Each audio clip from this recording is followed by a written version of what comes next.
Essa lógica neoliberal, ela contribui para a lógica do capital. Tá? A ideologia, ela atua convencendo a classe trabalhadora de que a lógica do capital é boa para a classe trabalhadora.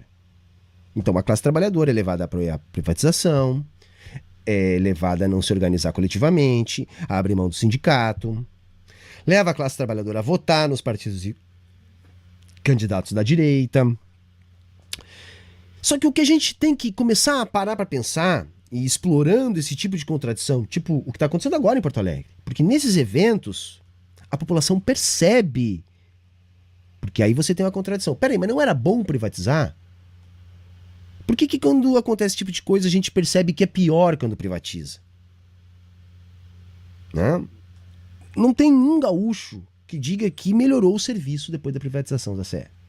Até hoje, só o que é utilizado aqui no estado é a privatização da telefonia. E privatizaram a companhia telefônica, surgiu o celular e ficou mais acessível. Por quê? Porque foi um momento de transformação da tecnologia. E aí os neoliberais utilizam isso, né, junto da ideologia para convencer a classe trabalhadora. Quando acontece coisas como está acontecendo agora, eles percebem, poxa, mas antes tinha mais equipes. Poxa, mas tinha para quem ligar, para quem reclamar. Porque a lógica neoliberal é assim, privatiza, piora o serviço, e se o povo se revolta e vai para a rua, desce o cacete. Aí chama a brigada militar, chama o choque, é isso que o Melo está fazendo, é isso que o Eduardo Leite está fazendo. Porque o povo vem se revoltando. O nosso dever aqui é explorar essa contradição e apontar o dedo. E tentar mostrar algumas coisinhas para a classe trabalhadora. Tipo o que eu vou falar agora. Vamos pensar em dois modelos de país. Eu estou aqui dizendo para vocês que esse neoliberalismo, que o Milei lá está tentando fundar um 2.0, é uma forma de organizar a economia a partir da política que beneficia os países ricos, a centralidade do capitalismo. Porque mantém a estrutura de transferência da riqueza daqui para os países ricos, ou seja, nos mantém na condição de país pobre e os países ricos na condição de país rico. Porque há uma dinâmica da dialética da dependência, onde a gente fornece produto primário, alimento, minério de ferro, e consome industrializado, consome crédito do capital, consome serviços sofisticados, envia na forma de royalties. Essa é a lógica. E o neoliberalismo, ele fortalece essa lógica na medida que impede o país pobre, como o Brasil, de se desenvolver. Mantém o país dependente dos países desenvolvidos, na medida que alimenta o desenvolvimento dos desenvolvidos e se alimenta daquilo que os desenvolvidos são capazes de produzir. E nós não. Então nós temos aí um modelo de país que é completamente oposto, por exemplo, ao modelo de país que nós estamos vendo na China. Agora, e sempre, pelo menos nos últimos 20 anos, a China parece que vai quebrar. Você abre os periódicos ali dos jornalões, a China vai quebrar. A China cresceu mais de 5% no ano passado. Saiu agora a semana o PIB da China. Mais de 5%. Cresceu mais que o Japão, cresceu mais que a Coreia do Sul. Coreia do Sul, diga-se de passagem, que está acentuando o seu autoritarismo. Japão, que diga-se de passagem, está praticamente nas vésperas de abrir mão lá do seu social-liberalismo e rumar para uma extrema-direita no poder, como que a gente está vendo na Europa, como que a gente está vendo nos Estados Unidos. Não é isso? Mas ninguém fica falando que o Japão ou que a Coreia do Sul vão quebrar amanhã. A China crescendo por 5% parece que vai quebrar amanhã. Não vai quebrar. Não vai quebrar porque a China tem um modelo político-econômico absolutamente diferente. A gente pode fazer uma oposição entre esses dois modelos. Eu fiz aqui para a gente entender. Por exemplo, no Brasil tem a lógica de privatizar. A privatização, tá? Hoje em dia, ela visa criar um monopólio privado. Você pega algo que é um setor da economia que é um monopólio natural, tipo geração e distribuição de energia elétrica, petróleo e gás, e privatiza. privatiza. O que você está fazendo ali? Você está criando um monopólio privado. Você elimina a concorrência e entrega um setor de lucro fácil, garantido para a iniciativa privada. Esse é o modelo brasileiro. Modelo de Estado pequeno. Não é isso? Modelo que quer reduzir o tamanho do Estado. Na China, não. Na China, a aposta é no controle estatal. Quando o Estado entra num novo setor da economia, por exemplo, subsidiando uma empresa montadora de automóveis, como a China fez com a BYD, você não está criando um monopólio. Ao contrário, você está introduzindo no mercado concorrência. O capitalista não gosta de concorrência. Concorrência é bom para o trabalhador, dentro da lógica do capital. Mas o capitalista não gosta de concorrência. O que o capitalista quer? Que privatize. Pegue um monopólio estatal, que tem uma função social, e entregue para o setor privado, monopólio privado. Na China, o que faz? Não privatiza, ao contrário, estatiza. Quando estatiza, você cria concorrência. O Estado passa a concorrer no setor junto com a iniciativa privada.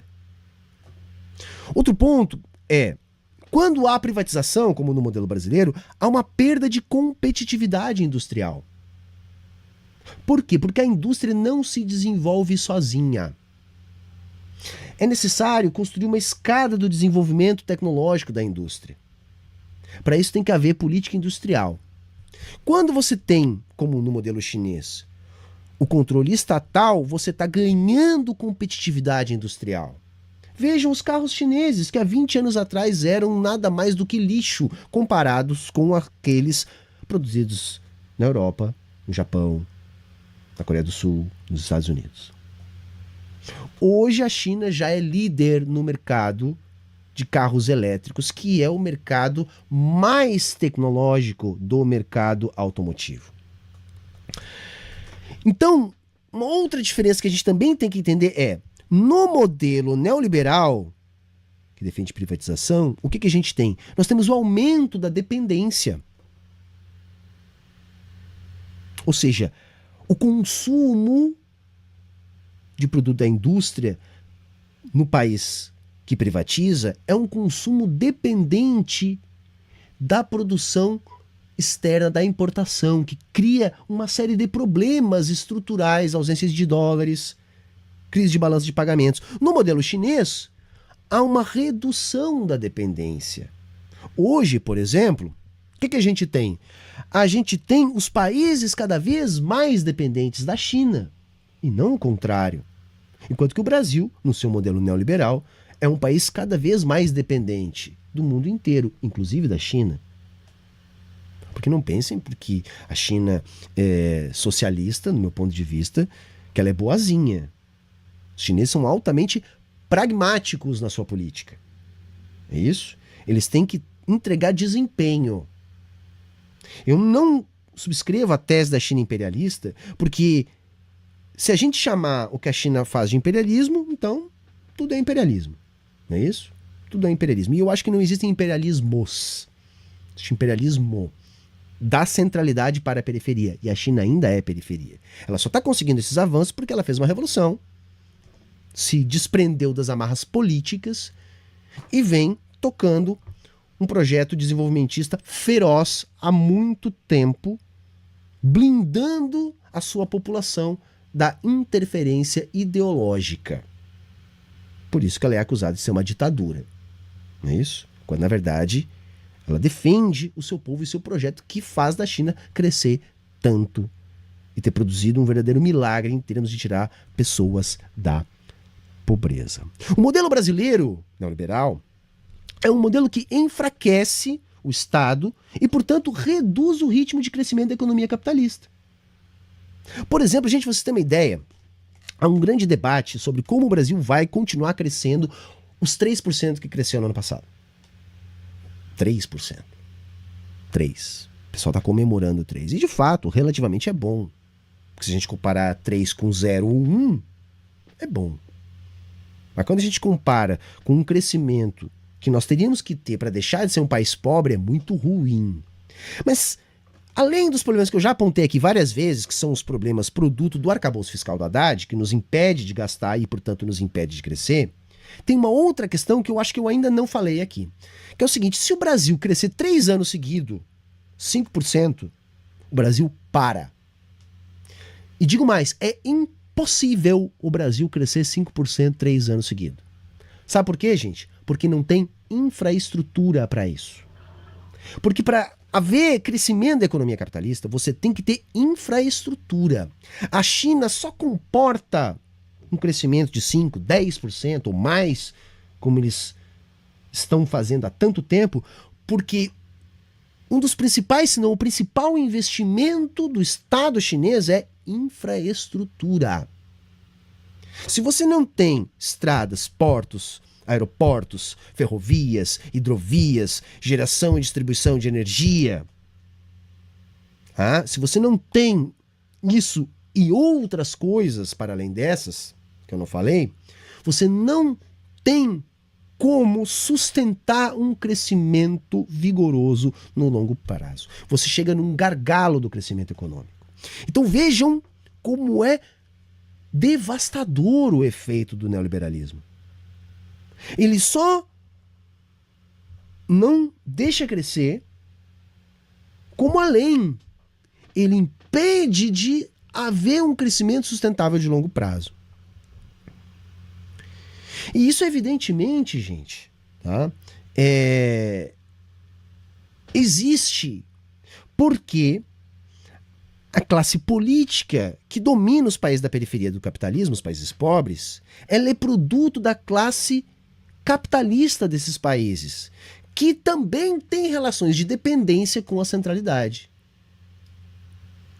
Ou seja, essa crise, essa ausência de crescimento, esse desemprego, essa ausência de direitos, funcional. Compreende o que eu estou querendo dizer? É funcional. Porque a crise nunca é para todo mundo. Outra questão que eu quero colocar aqui, dentro desse mesmo tema também, é os dados em relação ao funcionalismo público do Estado brasileiro. Esse dado também circulou bastante nessa semana, é o número de funcionários públicos em relação ao total de trabalhadores. Não é isso? Isso dialoga com o que eu falei no início da nossa live de hoje. Percebam ali a média da OCDE, e está ali o Brasil entre os países que têm menos trabalhadores em relação ao número total dos trabalhadores, né? Menos trabalhadores nos setores públicos em relação ao número total de trabalhadores. É isso? Esse é o dado, gente. Isso aí mostra que, na verdade, no Brasil não está sobrando Estado. No Brasil está faltando Estado pra caramba. O que os liberais usam é esse gráfico aqui, que mostra a porcentagem do PIB consumida com os salários desse funcionalismo. E aí sim, o Brasil está bastante acima da média da OCDE. Esse é o dado utilizado para enganar. Porque se você olha para esse dado, você vai entender que o Brasil tem muito Estado. Não, o dado correto é o outro. O Brasil tem pouco Estado. Porque esse dado aqui,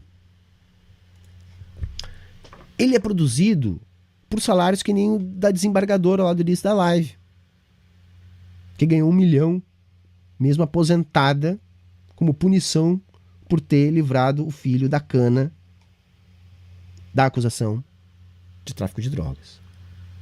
Então nós temos um 0,01% do funcionalismo que ganha 100, 200, 300 mil por mês. Ah, mas tem um teto. Se simplesmente o teto fosse cumprido, que é o salário do presidente, se fosse proibido por lei qualquer penduricalho acima do teto, ou que qualquer penduricalho acima do teto perdesse o valor automaticamente, não devendo ser incorporado ao vencimento, se isso acontecesse, esse dado não seria assim. Com certeza o Brasil ia mostrar para todo mundo que, na verdade, falta Estado. Então, inclusive, esses supersalários ajudam no discurso da ideologia da direita.